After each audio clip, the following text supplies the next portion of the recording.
Oui, Père éternel, tu es le Dieu Tout-Puissant, le Roi des rois, le Seigneur des seigneurs.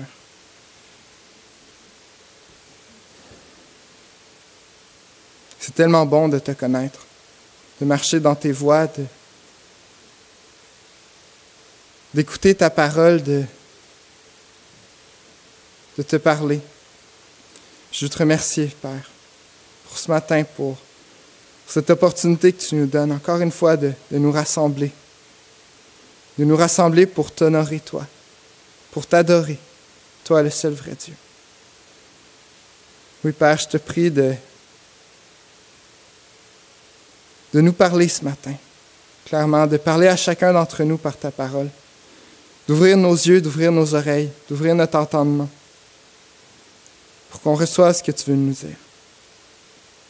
Que ta parole ne retourne pas à toi sans avoir fait son effet, et que ton peuple grandisse en sainteté.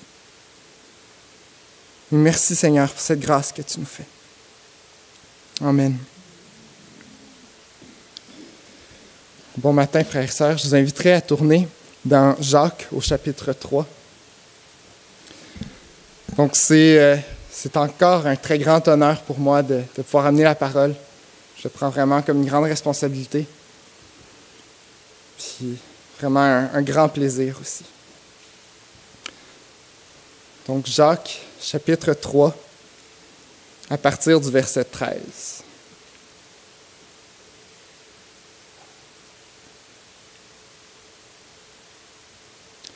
Jacques, chapitre 3, verset 13.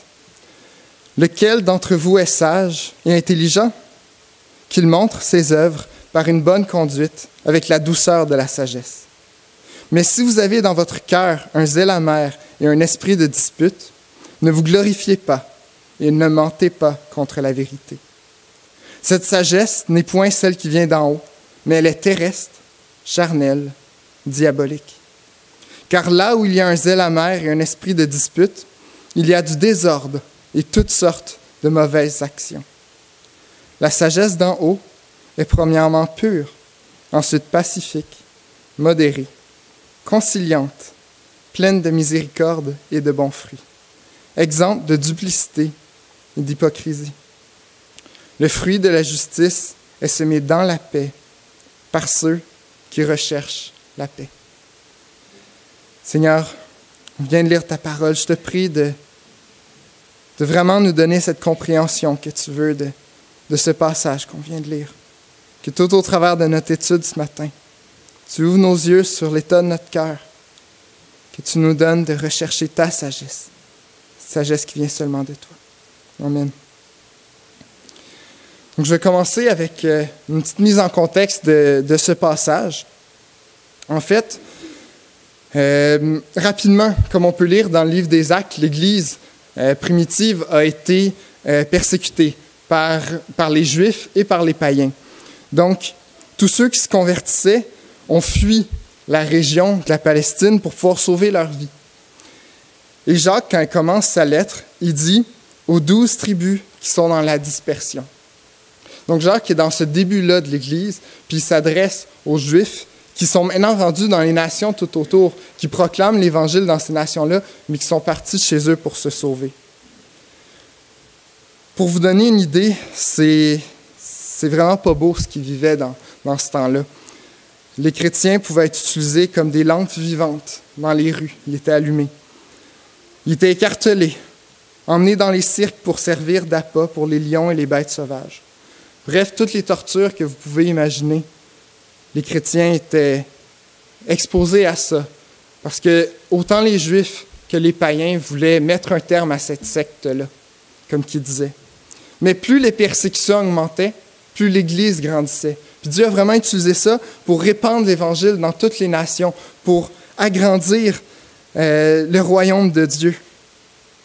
Donc c'est dans ce contexte-là, au travers des grandes épreuves, au travers d'une grande persécution que les chrétiens vivaient, que Jacques commence son épître dans Jacques 1 au verset 2 à 5 et dit « Mes frères, regardez comme un sujet de joie complète les diverses épreuves auxquelles vous pouvez être exposés, sachant que l'épreuve de votre foi produit la patience. mais il faut que la patience accomplisse parfaitement son œuvre, afin que vous soyez parfaits et accomplis, sans faillir en rien. Si quelqu'un d'entre vous manque de sagesse, qu'il la demande à Dieu, qui donne à tous simplement et sans reproche, et elle lui sera donnée. Je ne sais pas pour vous, mais l'épître de Jacques, pour moi, c'est un des épîtres les plus rentre-dedans. Parce qu'il vient me confronter à ma chair, à mes désirs pécheurs. C'est vraiment un épître qui vient montrer à quoi devrait ressembler une vie chrétienne mature.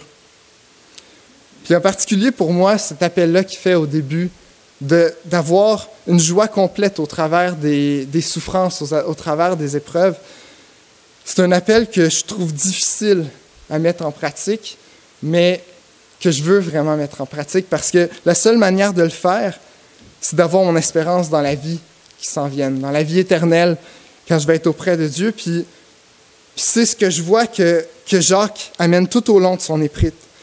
C'est la seule manière, en ayant cette vision-là, qu'on peut voir la vie comme Jésus la voyait, puis comme Jacques l'enseigne.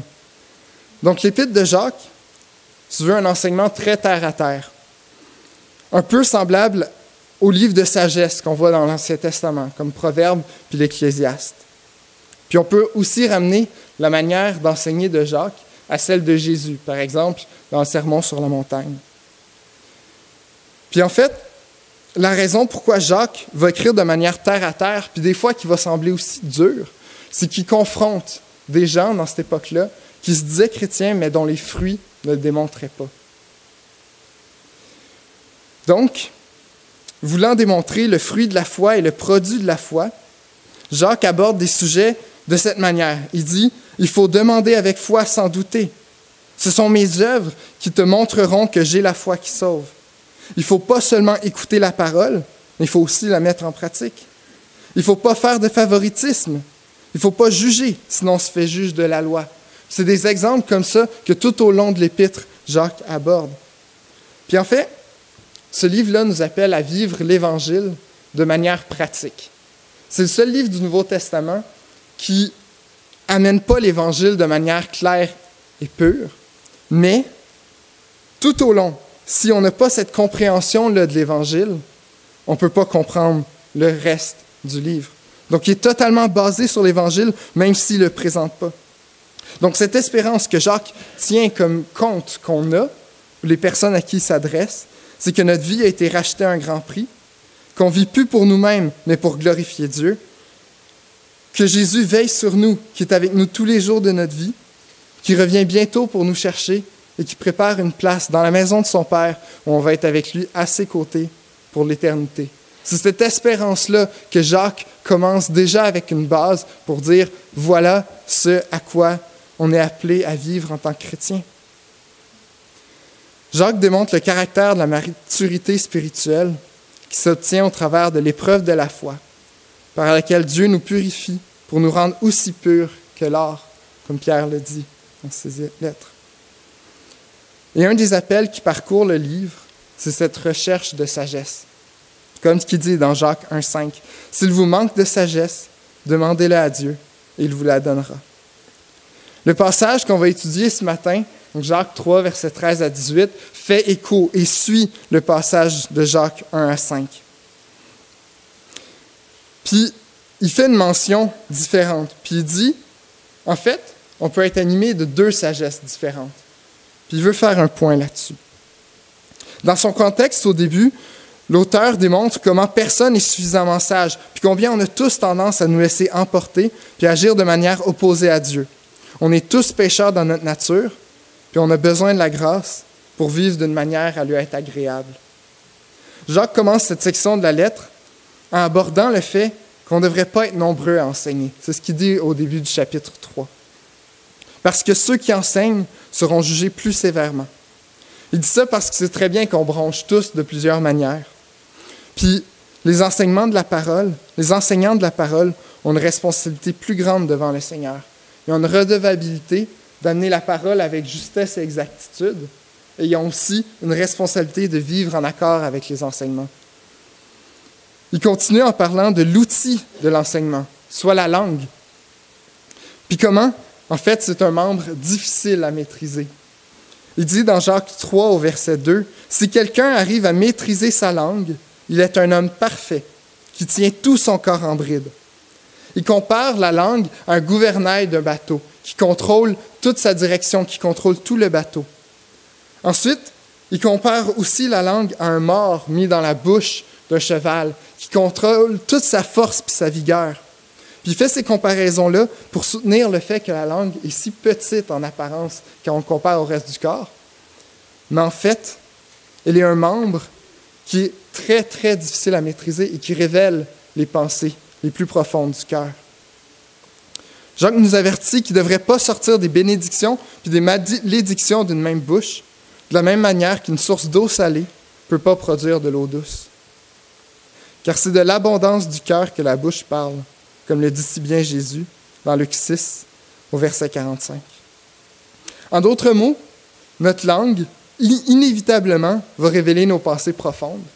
Puis, inévitablement, on ne pourra pas la contrôler. Puis, vu que vous et moi, on est imparfaits, on ne pourra pas la tenir en bride. Puis, on va finir par blesser les personnes autour de nous. On va blesser nos épouses, nos époux, nos amis. On va dire des choses qu'on va regretter. Puis Jacques, en résumé, il dit « Soyez pas prompt à vouloir enseigner parce que vous-même n'arriverez pas à vivre selon les standards de la Bible. » Donc maintenant qu'on a vu la mise en contexte du passage, regardons comment Jacques renchérit. Il a dit premièrement « Vous êtes prompt à broncher de plusieurs manières. » Puis maintenant, dans le passage qu'on va étudier, il dit « Lequel d'entre vous est sage et intelligent? » Qu'il le montre par ses œuvres, par une bonne conduite, avec la douceur de la sagesse. Mais si vous avez dans votre cœur un zèle amer et un esprit de dispute, ne vous glorifiez pas et ne mentez pas contre la vérité. On peut donc être animé par deux sagesses qui sont complètement différentes. Jacques nous montre c'est quoi ces deux sagesses-là, puis nous demande de regarder à notre vie pour savoir c'est laquelle qui nous anime. Et ensuite, il nous montre de quelle manière qu'on peut se conformer à la volonté de Dieu. Étudions donc ce passage à la lumière des Écritures pour comprendre ce que Dieu veut nous enseigner, de quelle manière il veut nous sanctifier en nous faisant grandir en sagesse, en nous transformant par son Saint-Esprit de toujours plus à la ressemblance de Jésus-Christ. Donc, il y a 4 points ce matin qu'on va regarder. Le premier point, c'est « sonde ton cœur ». Le deuxième, c'est la sagesse d'en bas. Le troisième, c'est la beauté de la sagesse d'en haut. Et le quatrième, sème la paix, récolte la justice. Donc, je vais prier avant de retourner dans l'étude.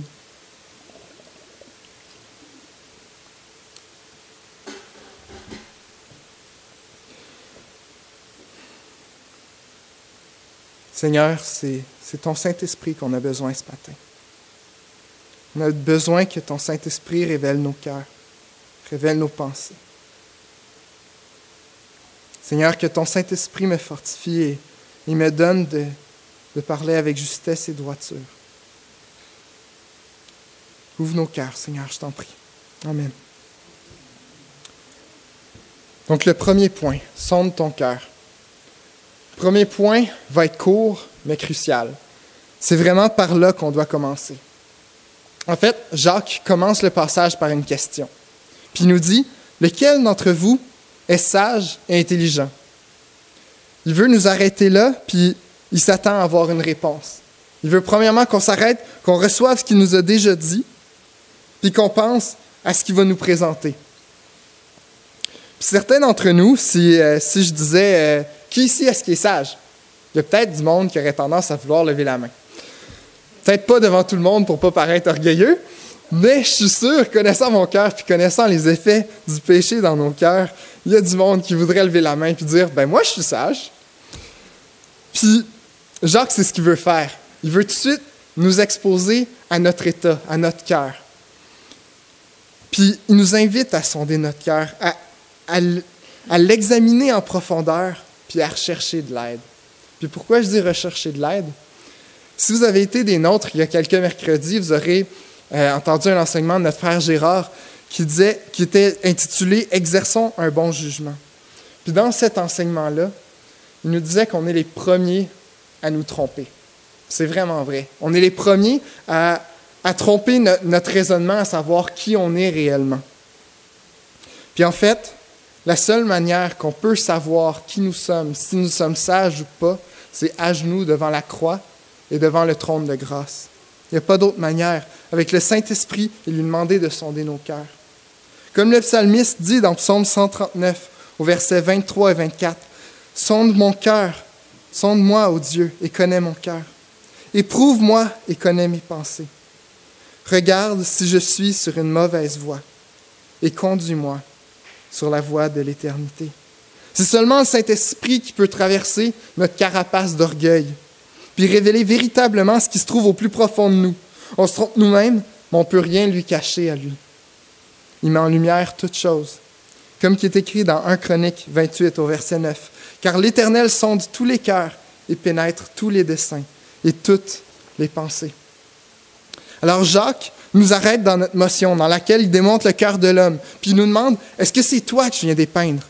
Es-tu un homme sans intelligence, dépourvu de sagesse, qui bénit Dieu et qui maudit l'homme fait à son image? Ou es-tu un homme sage et intelligent? Si tu l'es, démontre-le par tes œuvres, par une bonne conduite, avec la douceur de la sagesse qui vient de Dieu. C'est vraiment le premier point sur lequel on doit commencer. On doit commencer par sonder nos cœurs. On doit commencer par demander de l'aide au Seigneur, au Saint-Esprit, pour nous révéler et mettre en lumière ce qu'il y a dans nos cœurs. Et Jacques continue en nous donnant d'autres éléments à prendre pour être capable de réellement examiner qu'est-ce qui se trouve en nous. C'est ce qu'on va voir dans le deuxième point, qui est la sagesse d'en bas. Donc, après avoir dépeint le cœur de l'homme dans le péché, Jacques vient encore nous donner au verset 14 un élément à prendre en compte pour sonder notre propre cœur. Puis il dit, « Est-ce que tu as dans ton cœur un zèle amer et un esprit de dispute? Si oui, alors crois pas que tu possèdes la sagesse de Dieu et te leurre pas et ne tente pas de te mentir parce que cette sagesse-là qui t'anime ne vient pas de Dieu. » En d'autres mots, est-ce que tu gardes de l'amertume contre quelqu'un ou contre quelque chose? Est-ce que tu as un désir de te justifier, peu importe, parce qu'une injustice a été faite contre toi? Est-ce que tu es prête à te disputer avec ton frère et ta sœur à cause que ton droit a été brimé? Es-tu prêt à mentir pour te sauver la face? Revenons encore une fois à l'Esprit, puis implorons-le pour son aide. Sondons nos cœurs, puis faisons encore cette prière avec le psalmiste. Sonde-moi, ô Dieu, et connais mon cœur. Éprouve-moi et connais mes pensées. Regarde si je suis sur une mauvaise voie et conduis-moi sur la voie de l'éternité. Je veux te dire tout de suite, si tu vois dans ton cœur de l'amertume, si tu vois dans ton cœur un esprit de querelle, si tu vois dans ton cœur ces effets-là du péché, il y a de l'espoir. Parce que Dieu est miséricordieux. Il est bon, il est lent à la colère. Puis il recherche ses voies, poursuis-le ardemment de tout ton cœur. Et Dieu dit, comme on l'a vu tantôt, à celui qui manque de sagesse, qu'il la demande à Dieu, qui donne à tous simplement et sans reproche, et elle lui sera donnée. Demandons donc à Dieu de nous donner sa sagesse. Puis si tu vois cet état-là dans ton cœur, reconnais que ton état est dangereux. Reconnais que tu peux tellement facilement t'éloigner du Seigneur. Au verset 15 et 16, Jacques continue, puis il dit, « Cette sagesse n'est point celle qui vient d'en haut, mais elle est terrestre, charnelle, diabolique. Car là où il y a un zèle amer et un esprit de dispute, il y a du désordre et toutes sortes de mauvaises actions. » On voit ici les trois aspects de la sagesse du monde qui sont terrestres, charnels et diaboliques, qui font opposition à céleste, spirituelle et divine.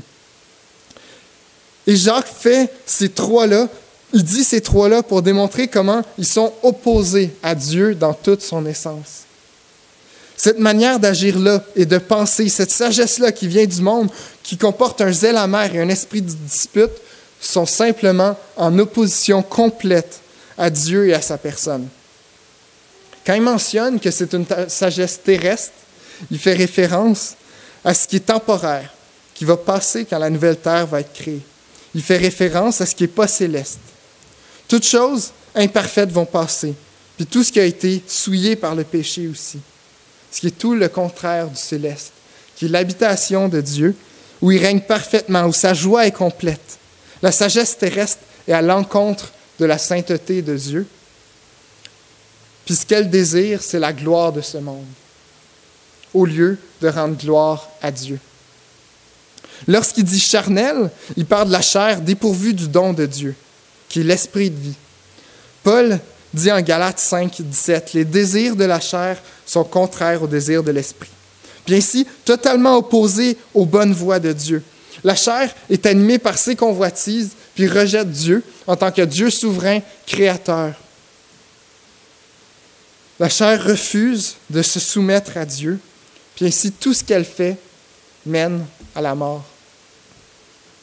Puis ensuite, quand il conclut par diabolique, certaines versions disent démoniaque, il fait référence à ce que cette sagesse-là provient du diable, directement.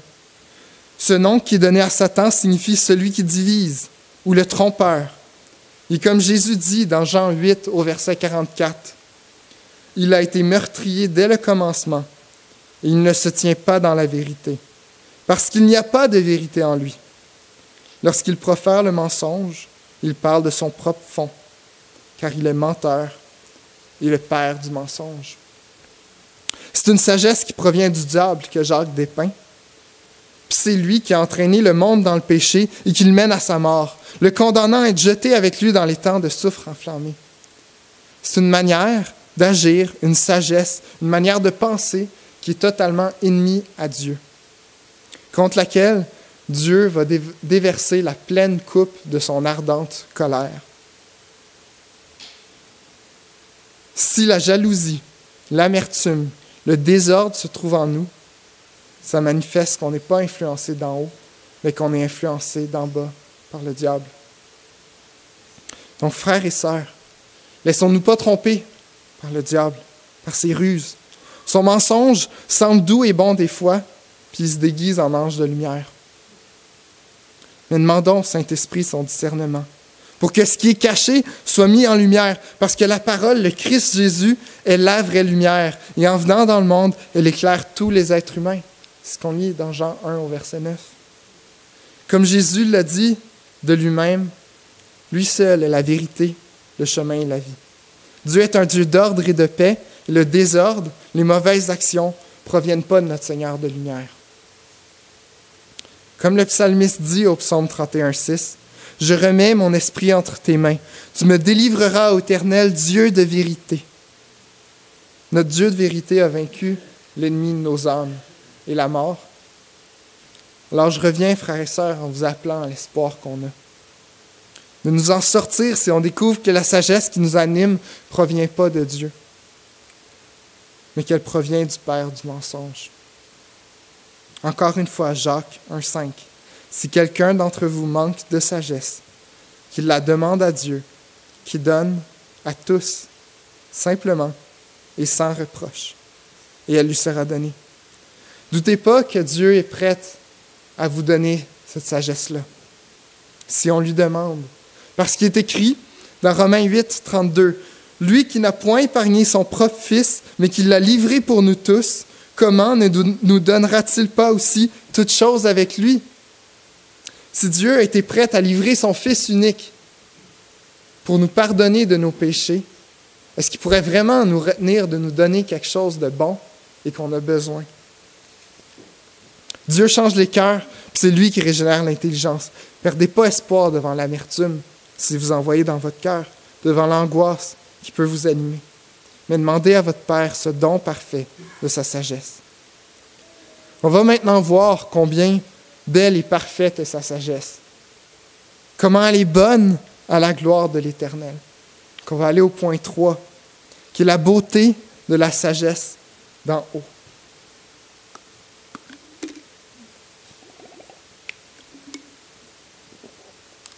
Notre frère Jacques continue son texte en nous montrant quelle est cette sagesse qui vient d'en haut, puis par quelles caractéristiques on peut la décrire et la reconnaître.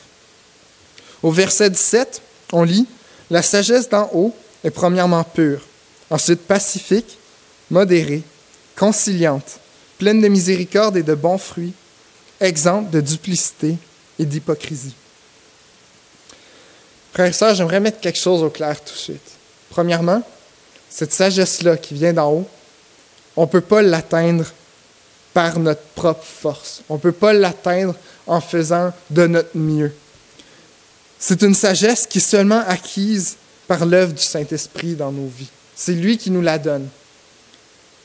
Puis cette sagesse-là est en pair directement avec le fruit de l'Esprit, qui est décrit dans Galates 5 au verset 22, qui dit « Mais le fruit de l'Esprit, c'est l'amour, la joie, la paix, la patience, la bonté, la bienveillance, la foi, la douceur et la maîtrise de soi. » Même en faisant de notre mieux, si on agit de la meilleure façon possible, avec les meilleures intentions, si nos actions ne sont pas le fruit d'une intelligence régénérée, ils sont le fruit du péché, automatiquement.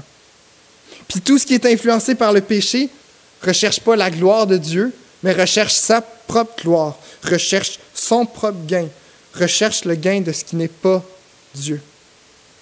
Puis en fait, ce qui fait que le péché est péché, c'est qu'il est à l'encontre de la volonté de Dieu.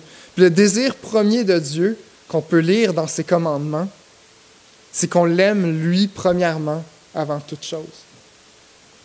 Donc la seule manière d'agir qui soit agréable à Dieu, la seule manière d'agir qui soit bonne pour Dieu, c'est une manière qui est premièrement empreinte d'un amour envers lui, d'une reconnaissance envers lui. Puis comme j'ai déjà mentionné dans un message passé, l'amour qu'on a pour Dieu ne peut pas naître de lui-même. Elle doit premièrement provenir d'une reconnaissance de l'amour que lui a eu envers nous. Donc premièrement, on doit reconnaître l'amour dont lui nous a aimés, puis on doit reconnaître la justice qu'il a procurée pour nous par son Fils. C'est en reconnaissant l'immensité de cet amour-là qu'il y a pour nous que notre cœur transformé par l'Esprit peut commencer vraiment à l'aimer. Donc sans la foi en Jésus, puis sans l'Esprit de Dieu, il n'est pas possible de vivre selon la sagesse d'en haut. On doit premièrement être convaincu qu'on est justifié et parfaitement justifié. Puis on doit premièrement être convaincu qu'on est aimé et parfaitement aimé de Dieu pour ne pas rechercher notre propre gain, puis pour rechercher sa gloire à lui. Puis la sagesse d'en haut, ensuite, naît dans nos cœurs par l'amour, par l'ordre, par la paix, par la joie que procure d'être parfaitement aimé et justifié.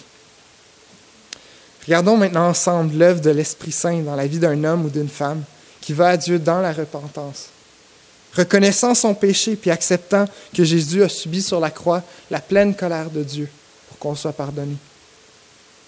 Puis qu'ainsi, on est totalement, parfaitement justifié.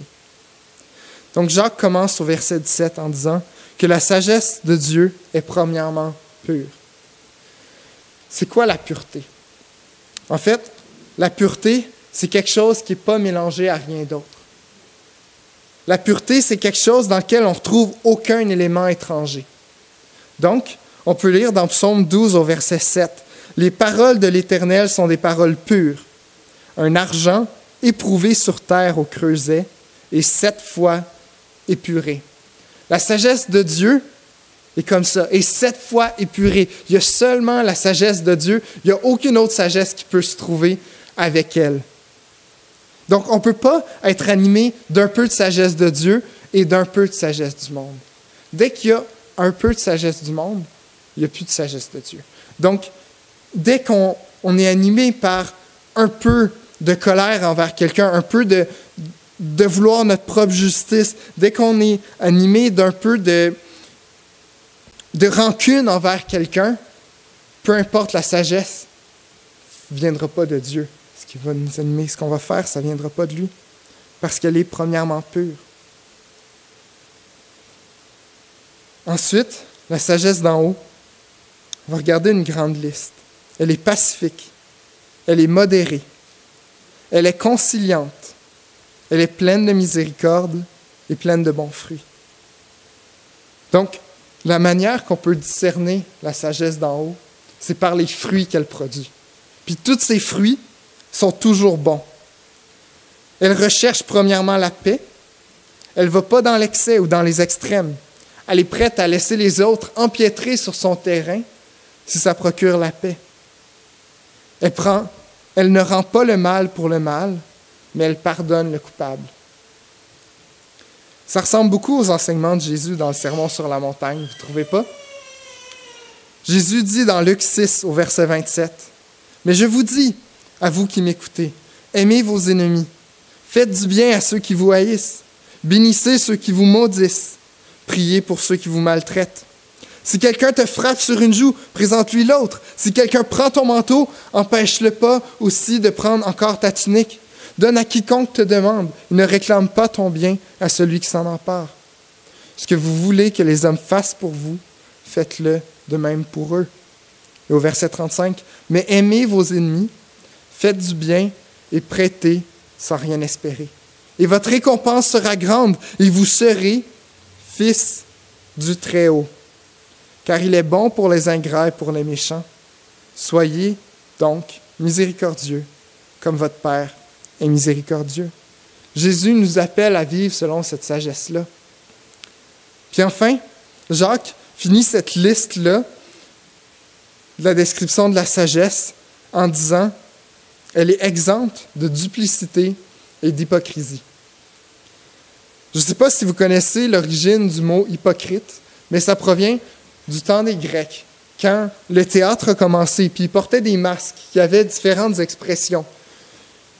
Puis, ces émotions-là qui étaient transcrites par des masques, les gens qui portaient ces émotions-là, ils étaient appelés des hypocrites, parce qu'ils faisaient comme. Ce n'étaient pas leurs vraies émotions. Aujourd'hui, ces gens-là, on peut les appeler des acteurs, par exemple.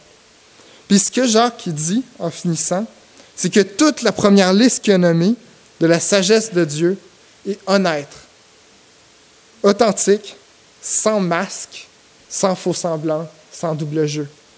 Donc, une personne qui est animée de la sagesse de Dieu est authentiquement pacifique, modéré, conciliant, plein de miséricorde et de bons fruits. Jésus, c'est notre exemple pour regarder à cette sagesse-là pleinement. Puis c'est au travers de sa vie qu'on peut voir cette sagesse-là le plus mise en pratique. Au travers de sa mort, c'est là où je trouve qu'on a un des plus grands exemples de sa sagesse. Premièrement, il a été trahi par ses meilleurs amis. Des hommes qui ont vécu avec lui 24 heures sur 24 pendant environ 3 ans. Ils l'ont abandonné, ils l'ont renié. Imaginez la douleur que ça fait d'être trahi par ses meilleurs amis. Jésus a été battu. Ceux qui avaient guéri et même nourri par ses miracles ont crié qu'il soit crucifié. Il a été mené devant un juge, puis aucun tort a été trouvé en lui, mais il a quand même été condamné. Tout au long, il est resté muet, puis il n'a pas recherché sa volonté, mais il a recherché celle du Père. Donc, regardons au travers de ça comment la sagesse de Dieu transperce. En plus, Jésus a prié Dieu pendant qu'il était sur la croix, que Dieu pardonne ceux qui étaient en train de lui infliger toute cette souffrance physique-là, parce qu'ils ne savaient pas ce qui se faisait. Donc, Jésus était pur dans toute sa conduite. Il a été pacifique. Il n'a pas recherché querelle. Il a été modéré dans ses réponses qu'il a données à Pilate. Il a été conciliant devant les gardes qui le frappaient. Il a fait miséricorde à tous ceux qui l'ont trahi et crucifié. Et il a tout fait d'un cœur humble et contrit, dans le désir sincère de plaire à Dieu, pour lui racheter un peuple innombrable. C'est ça la sagesse de Dieu mise en pratique. Quel plus grand exemple est-ce qu'on pourrait désirer avoir? C'est lui notre Dieu, c'est lui qui est notre maître en toutes choses et notre plus grand exemple qu'on doit suivre. Si vous voulez savoir à quoi ressemble la sagesse de Dieu, regardez à la vie de Jésus. Étudiez-la. méditez-la. Puis ensemble, demandons à Dieu dans sa grâce, sa miséricorde pour nous accorder cette sagesse-là, pour qu'on vive pleinement pour l'avancement du royaume et pour la gloire de Dieu. Donc, le 4e point, sème la paix et récolte la justice.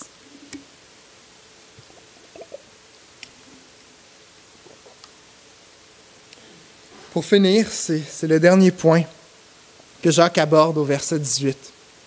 Le fruit de la justice est semé de la paix et semé dans la paix par ceux qui recherchent la paix. Pourquoi est-ce qu'il finit son idée où il contraste la sagesse du monde avec la sagesse de Dieu en parlant de paix, de justice, puis de ceux qui recherchent la paix? Parce qu'il veut démontrer que, premièrement, ceux qui ont un zèle amer dans leur cœur, puis qui ont un esprit de dispute, sont directement en opposition à la paix de Dieu. On peut remarquer que ces personnes-là, on peut les remarquer par leurs fruits, par les fruits qu'ils portent, qui sont la division et le désordre. Ce qui contraste avec les gens qui recherchent la paix, qui, eux, portent des fruits de justice, de vertu et de droiture. En fait, Jacques fait à nouveau écho au sermon sur la montagne, dans Matthieu 5 au verset 9, où Jésus dit « Heureux ceux qui procurent la paix, car ils seront appelés fils de Dieu. » Mes frères et sœurs, c'est par les fruits qu'un arbre produit qu'on les reconnaît. C'est là la raison pourquoi Jacques écrit le verset 18. Il a commencé son passage au verset 13 en posant la question « Es-tu sage? » Si oui, démontre-le. Et il finit au verset 13 en disant « Quelles œuvres sont en fait les fruits qui démontrent notre appartenance à Dieu? » Donc, il vient fermer la boucle en disant, si tu es sage, démontre-le en recherchant la paix et en s'aimant la paix. Et ceux qui sont autour de toi verront la sagesse de Dieu en toi par la justice qui sera produite par tes œuvres. Jacques veut nous donner le discernement afin que personne se nomme fils de Dieu ou chrétien s'il ne porte pas les fruits de justice et s'il ne travaille pas dans la paix et pour la paix. On lit dans Galates 6, des versets 7 à 9. « Ne vous y trompez pas, on ne se moque pas de Dieu. Ce qu'un homme aura semé, il le moissonnera aussi. Celui qui sème pour sa chair, moissonnera de la chair la corruption. Mais celui qui sème pour l'esprit, moissonnera de l'esprit la vie éternelle. Ne nous lassons pas de faire le bien, car nous moissonnerons au temps convenable, si nous ne nous relâchons pas.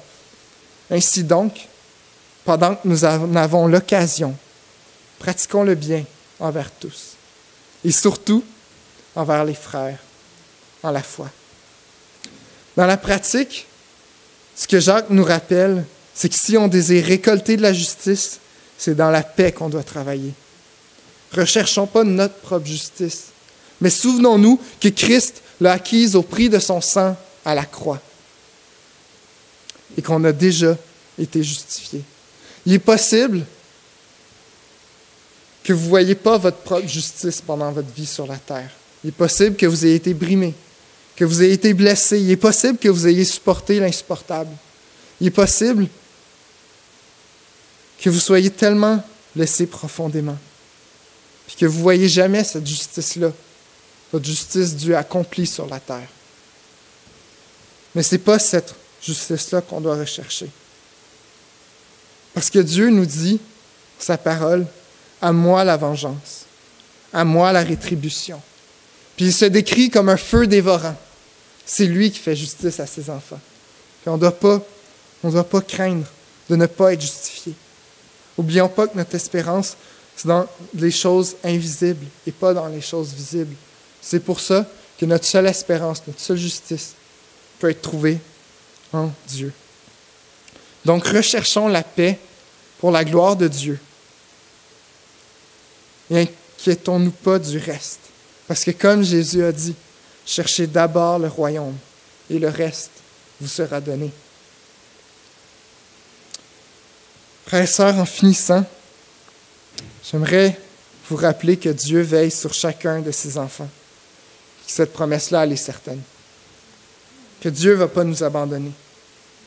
Puis je veux vraiment vous inviter à lire Matthieu 5 à 7, le sermon sur la montagne, pour voir comment c'est pas nécessaire de chercher notre gain, puis combien la fidélité de Dieu est grande, et juste, et bonne, et éternelle. Puis de demander au Saint-Esprit de sonder nos cœurs. Je vous encourage aussi à lire l'Épître de Jacques, à la méditer, à l'étudier. Malheureusement, en ce moment, on vit avec une nature pécheresse qui nous pousse à rejeter la sagesse de Dieu, à rechercher les querelles puis l'amertume.